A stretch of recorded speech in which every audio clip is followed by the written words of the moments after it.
Hi everyone. This recording is going to help you understand the Nursing Student Handbook and where to find it. So we're going to start by looking at your My Northwestern home screen. The first step, you need to log into your Northwestern account.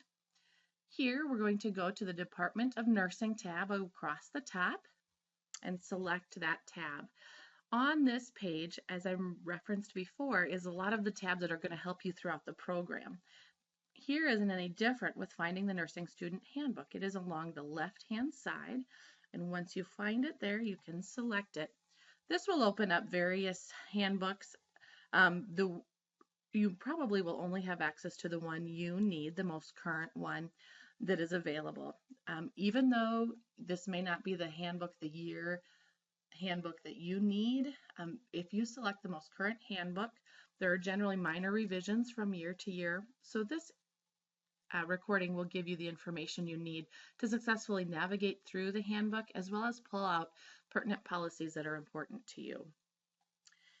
One of the first things to think about with a student handbook is the table of contents, always at the front. That can give you a quick snapshot of where to find what you are needing. We are actually going to start with the mission, which is on page 11 of this one.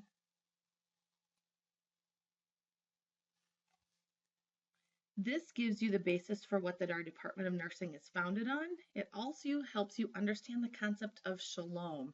And shalom will be incorporated into every nursing course, so it's going to be a great idea to read through this section carefully. As you look through, there's also some schemata that represents how shalom, the concept of shalom, is integrated into the curriculum here. Now I'm also going to take a few minutes and highlight some of the other policies that require your signature of acknowledgement. This correlates with the form you will need to initial and sign that is part of your permanent record here at the college. It is a downloadable form that is also in this section. Although I'm not specifically speaking to each policy, from here on out, you are responsible for reading, understanding, and applying each policy throughout your program here at Northwestern College. So I'm going to start on policy 3.1.5, which in this handbook is on page 56.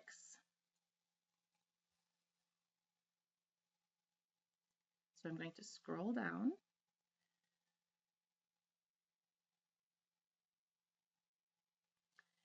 This is our statement of professional conduct. We highlight this policy because it is extremely important in the healthcare profession to maintain high standards of professionalism in every interaction you make. Whether you're on the job or you're a student for Northwestern College, being professional is what is expected. And this is nothing new. You're already practicing nurses for most of you, and so it's going to be just kind of a review of different standards. The ANA Code of Ethics are spelled out. Other professional standards, if we look here, B1 and 2 actually talk about what it means to be a professional nurse, what is expected for you to demonstrate. Number 3 under Part B there talks about inappropriate behavior. So if you could just review those on your own and think about how you have behaved and how you currently behave in practice, and if any of those fit under that category, and possibly think of ways to improve that if any of them do. Any student who violates this professional conduct standard and or is charged with violations beyond a parking ticket will be considered for dismissal from the program. So even though we truly believe each one of you lives out these standards every day of your life, it's important for you just to refresh yourself with this policy. I'm going to now move on to policy 3.3.1, which is on page 80. So I'll scroll down.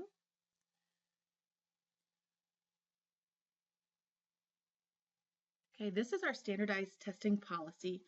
Currently, our program uses ATI, which stands for Assessment Technologies Institute, for standardized testing throughout our program. Depending on which route of attaining your BSN degree you are in, you may or may not be using ATI exams. But either way, it's important for you to understand that this is a product with copyrighted material, and it's illegal to copy or reproduce any of it in any way. The policy also goes through and talks about different benchmarks and when tests are administered. And for the face-to-face students, the traditional BSN students, that will be of interest to you as well. This information is also found in each syllabus with each class and what ATI tests are taken when. So you can find more information in your syllabus about this as well. Now I'm going to move on to another policy, which is on page 90. All right, our general evaluation policy, which is policy 3.3.2. Here it's important to review this policy because it talks about how students are evaluated throughout our program. We do our best as faculty to maintain continuous improvement for each student throughout the program. We also try to keep our policies or the way we grade the same throughout. So every student has an equal and fair opportunity to receive the same grade.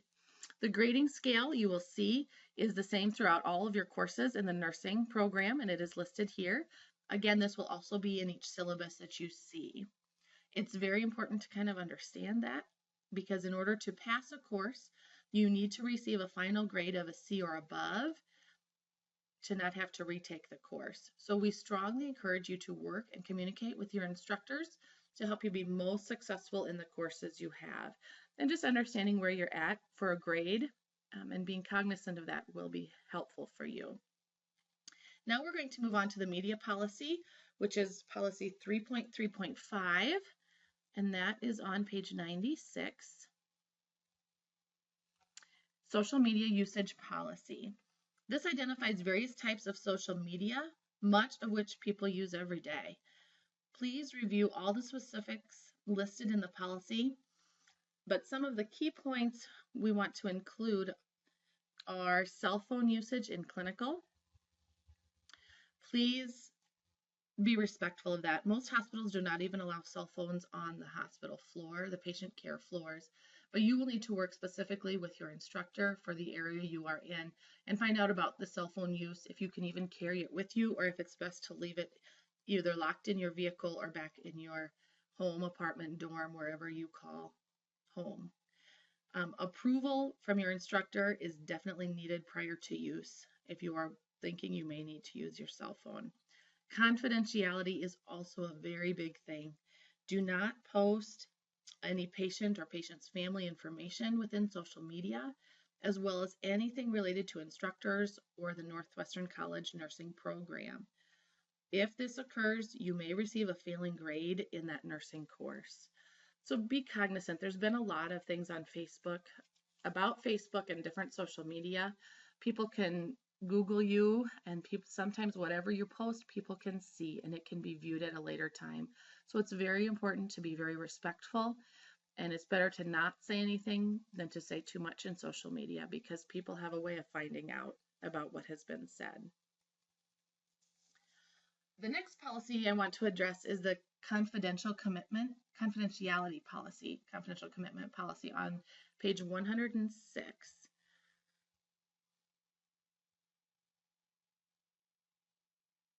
Okay, here we are. In some ways, this correlates with our social media policy. If you have been working in healthcare, you already understand the importance of patient privacy, as well as its implications if it's not followed. Failure to comply with this policy may also result in failure of that specific nursing course. Anymore, we sign HIPAA releases, HIPAA agreements when we go to provide care, but we have to be very cognizant of what we're saying, the descriptors we're using to describe patients, and even sharing information with other students, with other healthcare providers that are not involved. So be careful because people will ask. So it's better to say nothing than to say too much. The last three policies I want to briefly mention are found in Appendix A. And so we're going to actually scroll through the appendix all the way down to page 142.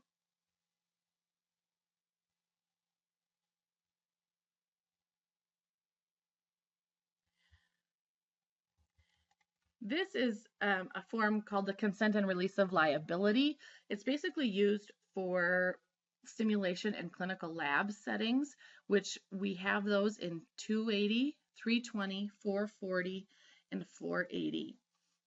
So depending what route you're in to obtain your BSN degree, you may or may not take all of these courses.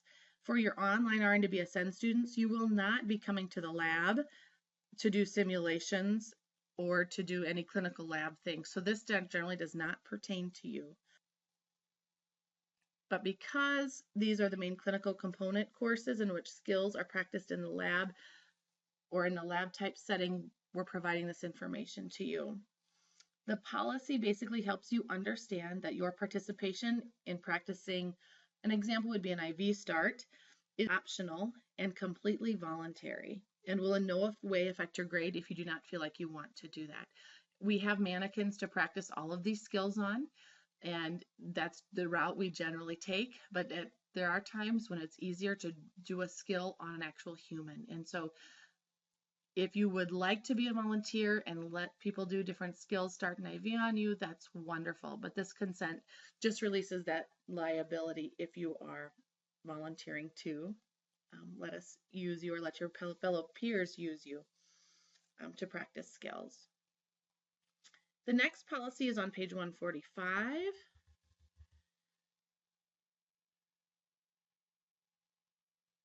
This is the permission to release personal information. This allows us to release information only to contracted clinical agencies, and that is for school use only. So we do not release any information out to anyone else unless it is needed for a clinical contract. This just is giving us permission to do that. And the last policy I want to look at is on page 146. And this is the permission to videotape, which allows the recording to take place mainly during a clinical lab or simulation setting. But for the online learners, it may also take place in a collaborate presentation because that's how you present your work is online through the computer.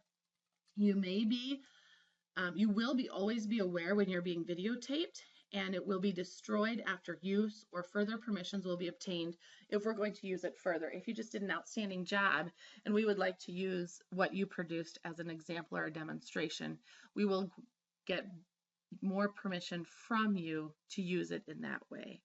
But this just is a general permission to videotape if needed throughout your experience. This was a very brief overview of the student handbook. Please take a few more minutes of your own time to review this more thoroughly. Once you have done this, there is a form called the policy agreement form that you will need to download, electronically initial and sign and date, and submit it to the appropriate Dropbox. This needs to be completed prior to finalizing the orientation course. If you have any questions at all about anything you see in the handbook, please don't hesitate to contact me or your advisor for clarification.